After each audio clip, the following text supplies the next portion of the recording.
کتنے یقین کے ساتھ لوگ اس کی طاقتوں سے مایوس ہو جاتے ہیں۔ اس کی دسترس میں تو وہ بھی ہے جو تم نے نہ کبھی دیکھا ہوگا اور نہ کبھی سنا ہوگا۔ وہ تو ایسی چیز بھی کر سکتا ہے کہ تم انہیں دیکھ کر ہوش کھو بیٹھو۔ سانس لینے سے لے کر دن اور رات کے آنے جانے تک یہ سب اس کی معجزے نہیں ہے تو اور کیا ہے؟ کیا تم دیکھتے نہیں کیسے ساری کائنات اس کے گرد طواف کرتی ہے؟ کیسے اس کے پرندوں کو اپنے نام کی تسبیح کرنا سکھایا؟ کیسے اس نے ہزاروں ستارے بنائے اور ان کے پہلو میں حسین چاند لا کر رکھ دیا؟ کیسے اس نے تمہیں اپنے نام کی زندگی دی؟ کیسے اس کے ایک حکم پر کائنات بنا دی گئی؟ اور تم دیکھو گے کہ کیسے اس کے ایک حکم پر اسے ختم بھی کر دیا جائے گا۔ تم ایک دفعہ مانگو تو صحیح، دینا نہ دینا اس کی مرضی ہے۔ تمہارا کام اس کی نعمتوں، اس کی طاقت پر یقین رکھنا ہے۔ سو اب تم لاکھ کہو کہ یہ ممکن نہیں، اس کی دسترس میں سب ہے، وہ جو چاہے جب چاہے کر سکتا ہے، اور تم دیکھتے رہ جاؤ گے۔ اللہ کبھی دعائیں ادھوری نہیں رہنے دیتا، بس کبھی کبھار وہ چاہتا ہے کہ اس کا بندہ اس سے منائے، اس سے لاڈ کرے، اسے راضی کرے، اور ہو بھی کیوں نہ۔ یہ چاہتے، یہ یقیدے، یہ محبتیں حق ہے اس کا، وہی ایک لوتا حقدار ہے ان کا۔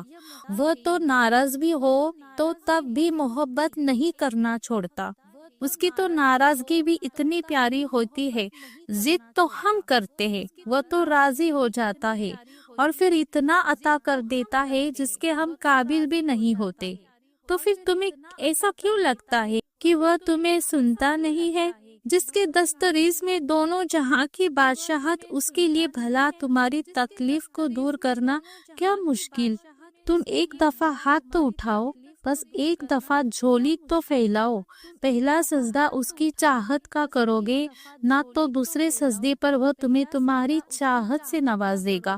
بس ایک دفعہ اللہ کو اللہ کے لیے چاہ کر دیکھو اور پھر دیکھو کہ ہوتا کیا کیا ہے۔ اللہ ہر اس آنسو سے واقف ہے جو تم نے مسکراتے ہوئے پلکوں کے پیچھے چھپا لیا تھا۔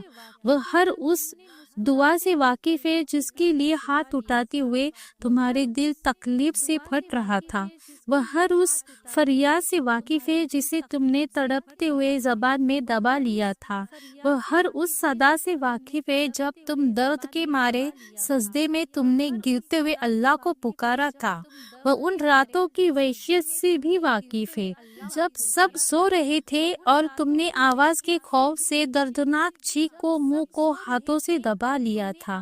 وہ ہر اس لمبے کی اذیت سے واقف ہے جب تمہیں لگا تھا کہ تمہیں کوئی نہیں سن رہا، تمہیں کوئی دیکھ نہیں رہا ہے۔ تب بس وہی ایک تھا جو تب بھی سن رہا تھا، دیکھ رہا تھا۔ تم اسے نہیں سنتے، لیکن وہ تمہیں ہر گھڑی ہر لمحہ سنتا ہے، وہ سب جانتا ہے۔ بس وہی ہے جو یہ حال بدل بھی سکتا ہے، اور بس وہی ہے کہ اس کے جیسا اور کوئی نہیں۔ کبھی کبھار ایسا بھی ہوتا ہے کہ جب ہم جائے نماز پر اللہ سے مانگنے کے لیے بیٹھتے ہیں تو نہ آنکھوں سے آنسو نکل پاتے ہیں اور نہ ہی زبان سے کوئی بھی دعا لفظوں کی شکل میں کہی جاتی ہے، بس عجیب سے کیفیت ہوتی ہے۔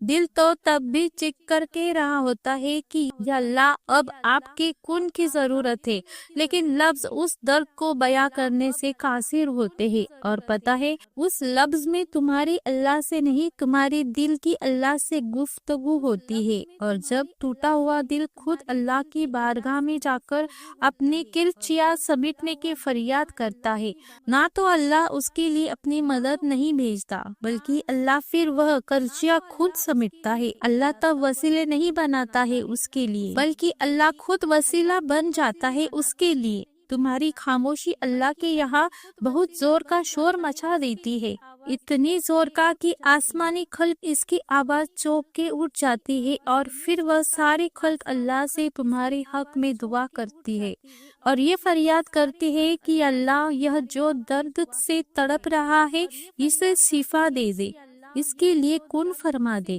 جب آسمان بھی تمہاری آواز سے گرج اٹھتا ہے تو سوچو اس رب کی کیفیت جس نے فرمایا ہے کہ میں تمہارے شرک سے بھی زیادہ تمہارے قریب ہوں۔ سوچو کہ خاموشی کا شور عرش تک پہنچ سکتا ہے، اسی کیا تمہارے دل میں رہنے والا اللہ نہیں سن سکے گا؟